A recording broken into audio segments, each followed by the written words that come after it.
वैश्विक राजनीति की बिसात पर इस वक्त एक साथ दो बहुत बड़ी चालें चली जा रही हैं। एक तरफ प्रधानमंत्री नरेंद्र मोदी भारत की जनता को मुश्किल हालात का हवाला देकर खर्च कम करने की सलाह देकर उड़ चले हैं और यूएई के आसमान में F-16 विमानों की सुरक्षा घेरे में उतर रहे हैं, तो दूसरी तरफ ईरान से युद्ध और सीज फायर के बीच अमेरिकी राष्ट्रपति डोनाल्ड ट्रंप पूरे लाव लश्कर के साथ बीजिंग पहुंच चुके हैं, जहां पूरी दुनिया की नजरें उनकी ओर और शी जिनपिंग की मुलाकात पर टिकी हैं। आज हम आपको ये बताने की कोशिश करेंगे कि आखिर इन दोनों यात्राओं का आपस में क्या कनेक्शन है और कैसे भारत इस महातनाव के बीच खुद को एक पावर सेंटर के रूप में स्थापित कर रहा है।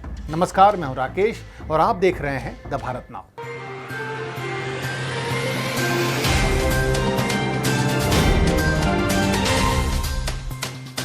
सबसे पहले बात पीएम मोदी की करते हैं। जैसे ही पीएम मोदी का विमान यूएई के एयर स्पेस में घुसा, उसे एस्कॉर्ट करने के लिए यूएई के F-16 लड़ाकू विमान आसमान में तैनात हो गए।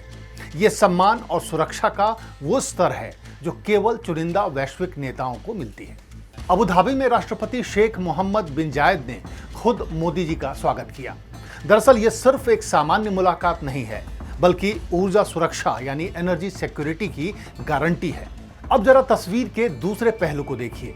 ठीक इसी समय अमेरिकी राष्ट्रपति डोनाल्ड ट्रंप पूरे तामझाम के साथ चीन में है। मध्य पूर्व में जारी युद्ध और ईरान के साथ बढ़ते हुए तनाव के बीच ट्रंप का ये बीजिंग दौरा बेहद हाई स्टेक माना जा रहा है। ट्रंप और जिनपिंग के बीच चर्चा का केंद्र ईरान युद्ध और वैश्विक तेल की कीमतों को नियंत्रित करना है। जब अमेरिका और इजराइल ने ईरान पर हमला किया, तब चीन लगातार ईरान के साथ न केवल खड़ा रहा, बल्कि सैन्य साजो सामान के साथ मदद भी करता रहा। ऐसे में अगर ईरान को कंट्रोल में करना है, तो ट्रंप के लिए बेहतर यह होगा कि वो चीन को अपने साथ लेकर चलें।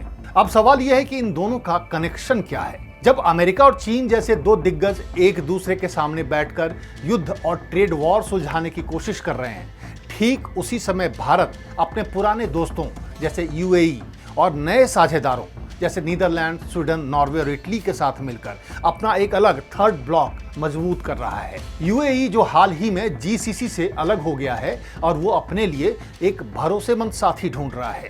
यूएई अपने तेल के लिए ग्राहक की तलाश में भी है, लेकिन क्या यूएई का तेल भारत के काम आ सकेगा? ऐसा इसलिए क्योंकि हाल ही में ईरान ने यूएई को चेतावनी देते हुए कहा था कि वो दूसरा इजराइल बनने की कोशिश न करे। ऐसे में अगर यूएई भारत की शर्तों पर तेल देने के लिए तैयार भी हो जाता है, तो क्या ईरान और यूएई के बीच भारत फंस तो नहीं जाएगा? क्या यूएई से दोस्ती भारत को सऊदी अरब और बाकी जीसीसी देशों का दुश्मन तो नहीं बना देगी? कुल मिलाकर ट्रंप चीन में इसलिए हैं क्योंकि उन्हें चीन को ईरान के मुद्दे पर मनाना है। जब तक चीन ईरान के साथ खड़ा है, तब तक उसे कंट्रोल में रखना अमेरिका के बस की बात नहीं है। पीएम मोदी यूएई और यूरोप में इसलिए हैं ताकि भारत की सप्लाई चेन और एनर्जी सुरक्षा पर वैश्विक तनाव का कोई असर न पड़े। पीएम मोदी अगले 5 दिनों में यूएई से निकलकर नीदरलैंड्स, स्वीडन, नॉर्वे और इटली जाएंगे। ये वो देश हैं जो तकनीक, डिफेंस और क्लीन एनर्जी के पावर हाउस हैं। यानी एक तरफ जहां सुपर पावर्स अपनी रंजिश सुलझाने में लगे हैं, मोदी भारत को भविष्य की महाशक्ति बनाने के लिए यूरोप और गल्फ को जोड़ रहे हैं। क्या डोनाल्ड ट्रंप की चीन यात्रा सफल होगी या फिर पीएम मोदी का ये 5 देशों का दौरा भारत के लिए गेम चेंजर साबित होगा? अगर ऐसा हुआ तो सही मायनों में कहा जाए तो 2026 की ये कूटनीति दुनिया का नक्शा बदल सकती है। इस बारे में आपकी क्या राय है? क्या भारत आज दुनिया भर के देशों के लिए सबसे सुरक्षित और भरोसेमंद साथी बन गया है? क्या भारत में कटौती के तमाम सलाह देकर विदेश गए प्रधानमंत्री भारत के हितों को साधने में सफल हो पाएंगे? अपनी राय कमेंट्स में हमें जरूर बताएं और चैनल को लाइक और सब्सक्राइब करना ना भूलें। नमस्कार।